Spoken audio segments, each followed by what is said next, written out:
Welcome viewers to an episode of Back to the City with a Difference. I'm Simon Calder, working in collaboration today with Entitled Entertainment, speaking with the GYPSE FREQ CIRCUS, which is an EDM band involving Sunshine, producer, and with his Laura, who's the lead vocalist, Callie, the creative director, CJ, who is on drums both in this EDM, live EDM band and in Frogleg, some viewers might recognize. And, very importantly, two robots, a ladybug, and a sunflower. Of all of this troupe, where did it all begin? We kind of put this project together just because I'd seen so many other acts out there that it just didn't have an extra element, right? I mean, I love coming to see bands and I love to see, musicianship, and I just wanted something more. And Callie and I were talking, I think, at the Spring Street, right? And I was like, hey, I have this idea for a group with all these, characters or whatever. And yeah, it's kind of snowballed. It's little bit by little bit by little bit has been put together. And did you have the idea of these specific characters, robots, for example? The robots were part of the first wave of ideas. It was that Mankato show that you were basically faking it to make it. Oh, totally. Which, let's have some more information about this Mankato show. So, you and Bionic had already said yes to that show, right? Yeah. And then that's when you approached me about, we had been talking about doing something together, and you had asked if I could help with that, and so I said I would. And then when I came over and started and talked to Laura that day, and she was like, okay, so this is what Sunny's thinking. And then it was legitimately so we need to make 6 robots, and we've got these animal costumes, and then we've got some sunflowers, and we want to work in some bugs with that. And then these smiley faces, we don't really know how we want them to be or what we want, but we know that we want smiley faces, maybe different faces. We have an hour-long set, and we need 15 minutes for each of these, and we have a month. What do you think?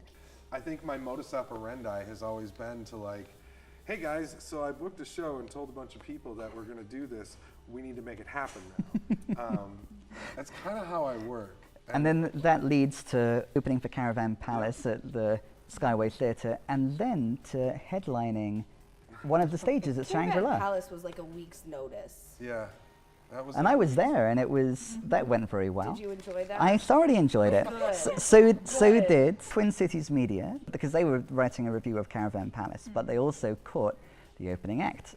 And they said that they were confused because there was a DJ playing a fun set geared towards electro swing, but then a ladybug and a couple of robots. So they highlighted that set was geared towards electro swing.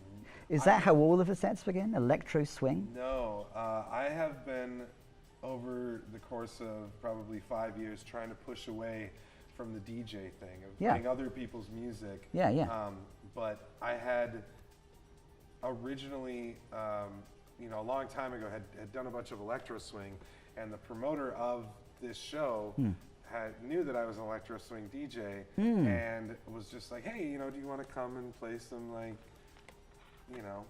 nice music or whatever, just as people are filing in. Yeah. Which that was the initial idea. Yeah, that was their initial idea, I think. And then I showed up with this, and just because I was like, man, this is what I want to do, and we did play electro swing that night, but you had swing dancers too. Yeah, we had swing dancers for that one our occasion. Good friends, Andrea and Trish.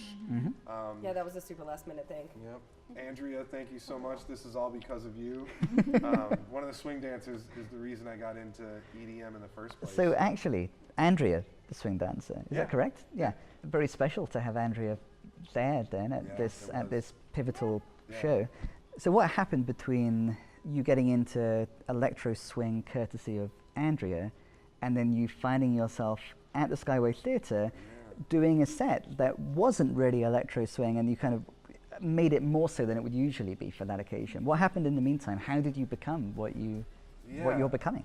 I again booked a huge show, and one of our good friends, Jojo from Wookiefoot, was like, hey, can you come play this show? You've been talking it up a lot, and I saw your Caravan Palace thing, and you're gonna come out, right? And I said, yeah. And he said, you have a band? And I said, yeah, of course. This is Shangri-La? Yeah, this is for Shangri-La. And he said, it's all original music, right? I said, oh yeah, absolutely, absolutely, all original music. And I was driving him to the airport at the time, and he said, okay, well, when I get back from the Rainbow Gathering in Oregon, you know, let's talk more details, but you're gonna play, you're gonna headline this show. I said, awesome, no problem, man, we got it. Hung up the phone, and I called my wife and I said, I just booked a huge show and told JoJo that I have a band and all original music. And she said, well, you better get in the studio and start writing, because you don't. And so in a month, I wrote the record that's coming out here. Should be by the time this interview plays, the record will be out. Yeah, what's the record called? Dervish. Dervish, yes. Why is it called Dervish? Laura can probably speak more to that. Okay. We're both big fans of the poet Rumi. And that's kind of where it started. I have been a fan of Rumi's poetry since high school. Yeah. And when we were putting together the set for Shangri-La, we wanted to start the set with something very sort of dreamy, ethereal, just sort of like mood setting at the beginning. And so we found this Sufi music that we wanted to play. And our initial plan had been to have someone do some sign language interpretation at the beginning, sort of their own thoughts and feelings or response to a particular piece of music that we were playing. Yeah. And one of the things that we pulled out as reference material for this person to do this interpretation was a poem by Rumi. It's called The Turn. And if you've ever heard of the phrase, the whirling dervish? Yes. Whirling dervishes? Okay. Yeah. A dervish is an Islamic mystic that is basically worshiping or seeking to draw close to the divine through movement, through dance. And they say that, you know, through the turn, through this dancing, right, you become this empty space where the divine and the human can kind of interact, right? You become this void. And a secondary meaning for the word dervish is a doorway, which is very symbolic. You know, you go through, you leave things behind, you know, the door closes, right? And one door opens, right? It's change, it's movement, it's how you go through your life. So we thought that the word dervish was very symbolic in a lot of ways for what we are doing. We are inspiring people, hopefully, to move their bodies and, you know, And go through a doorway to wherever it leads. And wherever you go, I don't know. So it's an important symbol, but I understand there's going to be a literal doorway involved in some way. Yes. How? At the CD release party, we thought an interesting idea would be to have an actual doorway set up and have people put their art on it, right? And then we're going to take the doorway and take a picture of it, and that'll be the cover art, if you will, because I don't think we're actually going to press a record. I have this idea that I think we're going to record all the music and say to anybody out there, hey, if you want to press this record and you want to go sell it and you want to make money on it, go for it. Like, here's the artwork, here's the music, go sell it, right? I think the days of selling records and making money off of it are long gone. And I'll be the first one to admit, you know, probably not a good thing to admit, but I've stolen more music than I care to admit. And it's like, I think, you know, so many people are like, how as a musician can you steal music from other artists? And I'm like, you're right, you know what?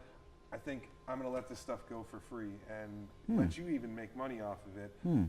Come out to my show, you know, see the constant change of characters and see how this thing develops, you know, come on the ride with us. And I'm hoping through GYPSE FREQ CIRCUS, like letting people play with us, letting people, you know, run the merch, you know.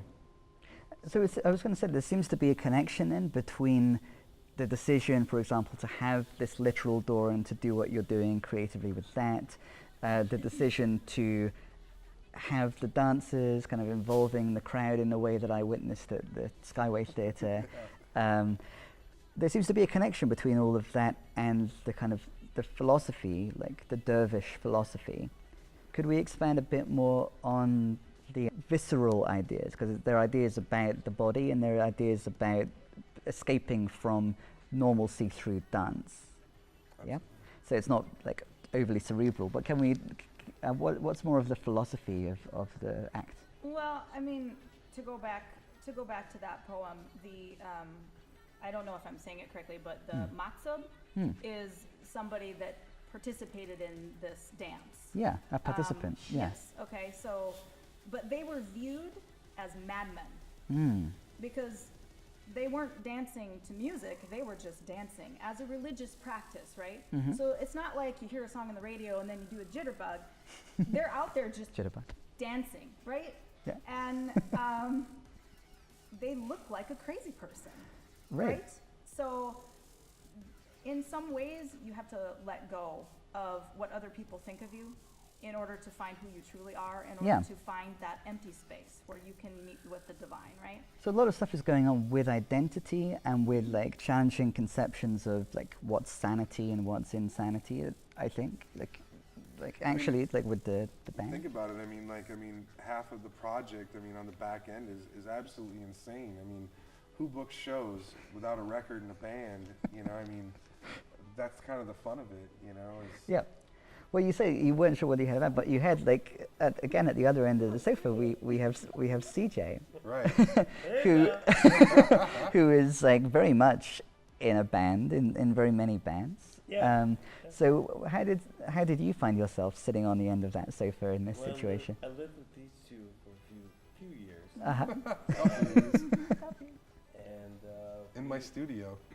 yeah, absolutely. But Sonny actually, I did a record with Sonny with a band called I Like You.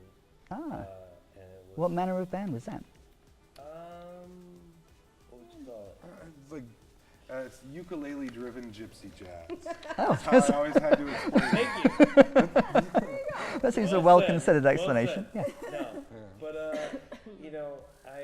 that's when I first met Sonny, and then I ended up You liked him? working with these two, and good people. So He was I don't just know. such a solid drummer Yeah. on that record. I was so blown away with like how easy he was to work, with too, of just being like, oftentimes like I'll come to CJ and I'll be like, okay, this is what I'm gonna tell him, this is what I'm thinking, and he's 10 steps ahead of me. And then also he'll be like, did you think about this? It's amazing. So working with him with I Like You, he was my first choice. I called him immediately that day and I was like, hey buddy, I got a show. I needed that.